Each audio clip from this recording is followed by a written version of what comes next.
பார்த்தேன். ஆனால் அந்த பாட்டை மட்டும் பாடவே இல்லையே. கொழுப்பெடுத்த கழுத. Happy birthday. தேங்க்யூ. சாக்லேட் எடுத்துக்கோ. கோவிலுக்குலாம் போனியா? அதெல்லாம் காலையிலேயே.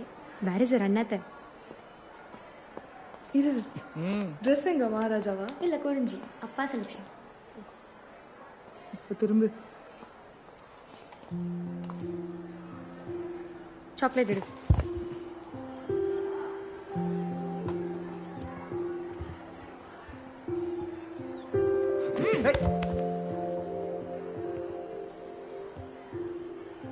இன்னொன்று எடு.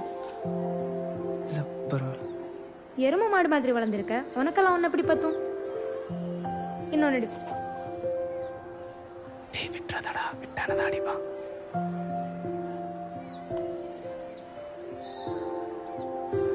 தேங்க்யூ. தேங்க்யூவா? இன்னைக்கு எனக்கு